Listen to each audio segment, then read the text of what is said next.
Hello everyone, back tuning in today's third video. We're doing the ECMWF versus Beijing Climate Center 6 month look ahead for today's third video. So we're going to go 6 months ahead with the CFS, and then we're going to go 6 months ahead again with the Beijing Climate Center. We're going to see if there are any trends with these two models, and we're going to have a bit of a laugh. It's just for fun, really. The first month or two has some scientific merit, but as we go sort of 3, 4, 5, 6 months away, that is in the realm of being just for fun. But we will see what the charts are showing from both the CFS and the Beijing Climate Center for today's third video. Just say weekend forecast was released, our first video up today, so have a watch of that. Haven't yet done so. Going to be a much drier and anti-cyclonic week to come. And also the week 10-day video update with all of regular features, including the latest on the sun's stratospheric warming that I've been talking about in videos a lot over the past few days. Right, so we'll begin with the CFSB2, and then we'll have a look at the Beijing Climate Center, and we'll compare the two and see what they are showing. So this is the 700 millibar height anomaly from CFSB2 for April. So it's just 1 month away, just a couple of weeks away from the start of April. If everything is working correctly, then of course this should be the most reliable part of the video.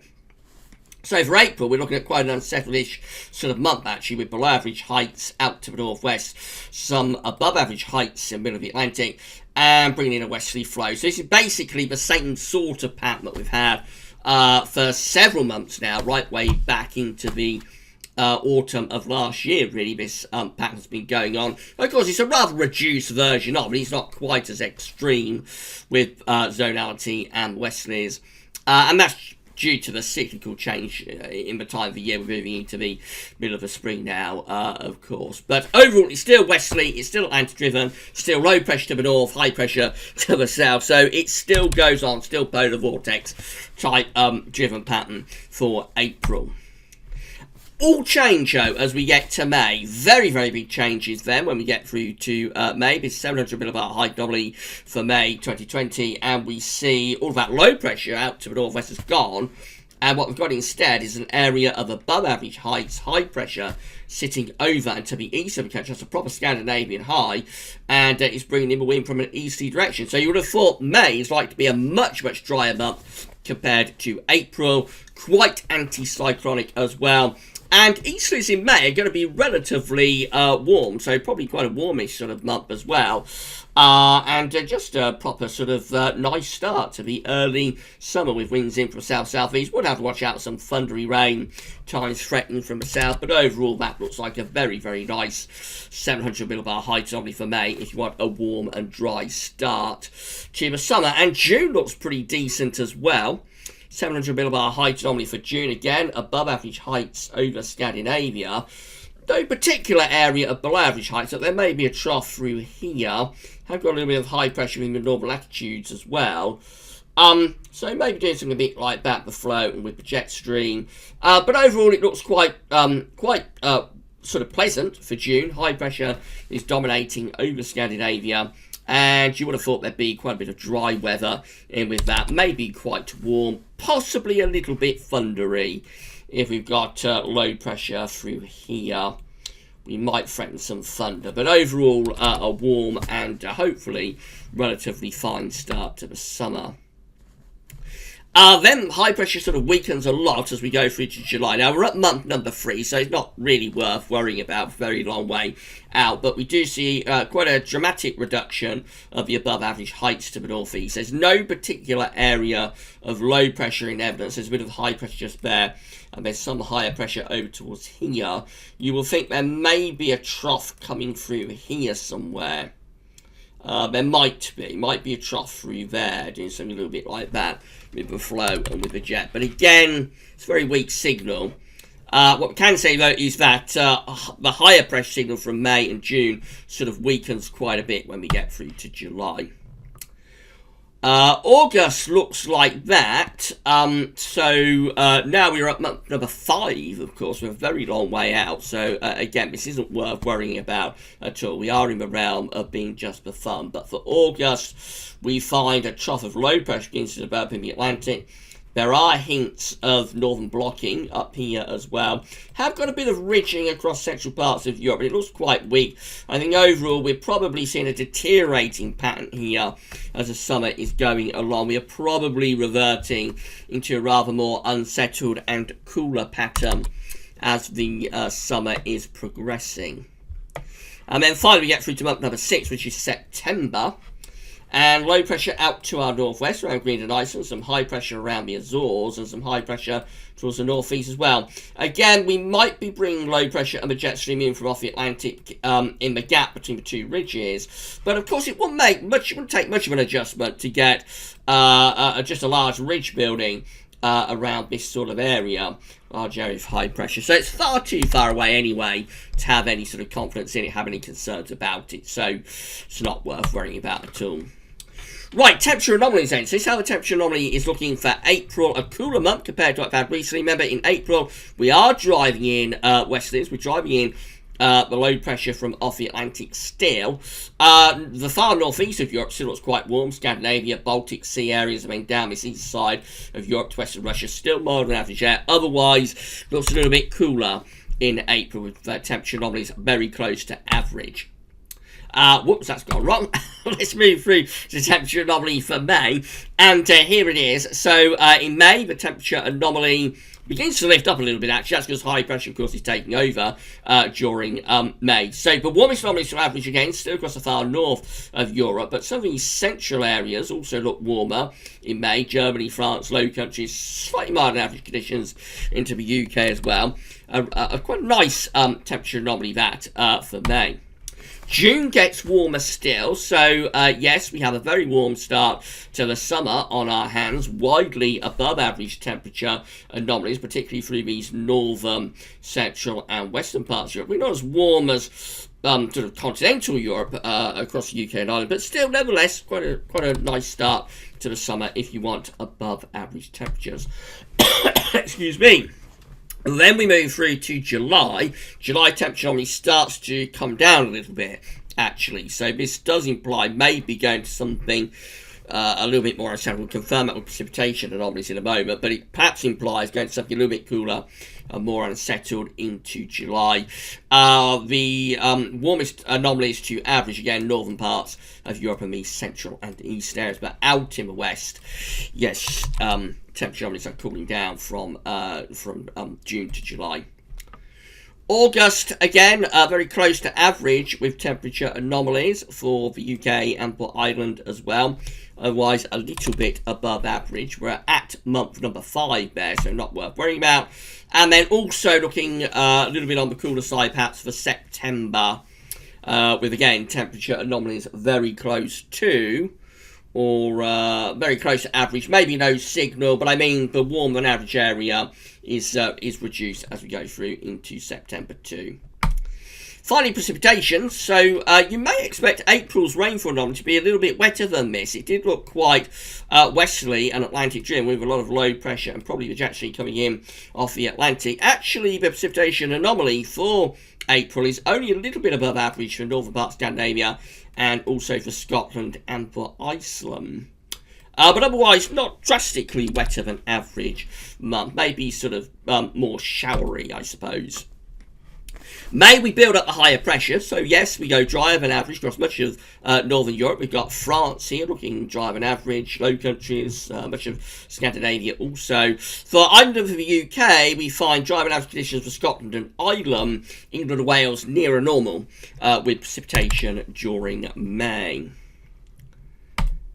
And then through to June, and again, the implication is there that we are possibly on the drier than average side, if anything, particularly sort of northern Europe again. Just look at those central northern parts of Europe, kind of Germany, Poland, up to Scandinavia. Going to be a lot of dry weather on offer there, if this is right, in the next few months. We're always on the periphery of that, always on the edge of it, as we always are in the UK. And for Republic of Ireland too, we're always perched on the edge of what's going on across Europe. But nevertheless, I think May and June could be a pair of reasonably warm and dry months based on the 700 millibar height anomaly. August, July, I should say, looks like that. So it goes above average with precipitation anomalies through France, through Western Germany, down towards Spain and Portugal. Definite signs of a deterioration. We're still just about hanging on to dry and average conditions across eastern parts of the UK, but I think probably gradually deteriorating with a pattern through July. August looks like that, so wetter than average, quite substantially so for Scotland and down into Ireland. Otherwise, nearer normal elsewhere. Central parts of Europe still looking relatively dry. And then we finish up in September. And we look like this with the precipitation anomaly for September 2020. Overall, a very weak signal. Still dry and average across northern parts of Europe. A bit wetter than average in some parts of France. Just not a great deal to go on as we get through to September. But then again, as it's 6 months away, you wouldn't expect a great deal to go on either. Right, let's pause the video there. I'll get rid of all the CFS V2 charts. We'll return in around 2 seconds' time, and then we'll do it all over again. And this time it'll be with Beijing Climate Center. So I'll see you in around 2 seconds' time. Okay, we're back, and we're ready to resume the CFS V2 versus Beijing Climate Center 6 month look ahead for March 2020. I hope you're enjoying the video. If you are enjoying it, then please give us a like on the video, give us a thumbs up. Let us know in the comments what you're thinking, and don't forget to subscribe to Gas Service YouTube channel. Right then, so we went through the CFS V2 through the first part of the video. We're now going to go through the Beijing Climate Center. Same idea. Instead of 700 millibar height anomalies, we're going to look at 500 millibar height anomalies, and then we'll have a look at corresponding temperature and precipitation anomalies. So go over those heights. So we're back to April. This is how the Beijing Climate Center 500 millibar height anomaly is forecasting April 2020. Looks rather different to what the CFS V2 is showing. We have above average heights for April, centered over the country and to our east as well. So it's a much more anticyclonic sort of signal for April. Much less in the way of low pressure out to the northwest. So you would look at that and think that yes, we're likely to have a relatively dry and a relatively anticyclonic sort of April. So month one, and already very big and substantial differences between the CFS and the Beijing Climate Center for April. Moving through to May, this is how May's 500 millibar height anomaly is looking. So this time still relatively anticyclonic signal, but it's more towards the west-southwest of us. A trough of low pressure is appearing to our north and northeast. Come over here across Scandinavia. So this probably is a rather cooler month. Could be a bit more unsettled as well. Winds may be coming in from a northwesterly direction. Jet stream maybe a little bit northwest to southeast aligned. And it could just be a rather cooler and more showery month, I think, after a relatively dry and pleasant April. Could be rather cooler and more showery in May. June looks like this. So in June, the 500 millibar height anomaly has quite a big ridge of high pressure over and just to our west-southwest. Low pressure is up to the north. Jet streams push north as well. That looks like it should be a relatively pleasant start to the summer. You can expect quite a lot of dry weather. I'm not sure it will necessarily be all that hot. Again, if we come over here, we see the ridge is kind of centered across central and southern parts of Europe. So what this is likely to do, I think, is just keep us rather flat and westerly, actually. So, I mean, it could be very pleasant, but it may not be overly hot. We need to reach that high pressure a bit further north and start pulling southerly winds. But in its own terms, it's a relatively pleasant, quite warm and dry start to the summer. Not too bad at all. July is looking like that. Again, we have the above average heights to our west and to our southwest. Below average heights sort of up to the north. Jet stream coming in a little bit west-northwesterly, so again, probably very pleasant. I wouldn't have thought overly hot. The jet stream and the wind is coming in from off the Atlantic, so quite warm, but I would have thought we struggled to generate any particularly hot weather with that. Nevertheless, relatively dry and pleasant conditions for July as well. Now, we're up to month number 5, so hardly worth worrying about, but we get through to August, and then we do see a deterioration again. So, below average heights then start to appear to the north of the country. The above average heights are being pushed out further south and southwest. Jet streams probably coming into the country rather like that. Scandinavia also looks more unsettling. It just looks like we generally get a deterioration the pattern as we go through to August. I mean, it's not a tremendous pattern through June and July, but at least it's relatively dry and quite warmish. But we get through to August, and it looks like we go significantly cooler and more unsettled then. But September sort of improves things a little bit. So this is the 500 millibar height only for September. Month number 6, the above average heights then start to build back in from off the Atlantic. Jet stream begins to get pushed back northwards again. We're probably going to a relatively dry and warmish sort of end to the summer. Temperature anomalies then with Beijing Climate Center look like this. So for April, the temperature anomaly is above average, a mild and average month coming up. Most parts of Europe looking really quite warm as well. North America actually looks really quite cold. May is also a relatively mildish sort of month. Not as mild, I don't think, as April, but slightly above average temperatures in May. Through to June, that also looks rather on the mild and average side. Notice always cold and average in the Atlantic. I suppose that's due to the cold of an average sea surface temperature anomalies that we've got in the Atlantic at the moment. But for us, UK, yes, slightly above average with the temperature anomaly again.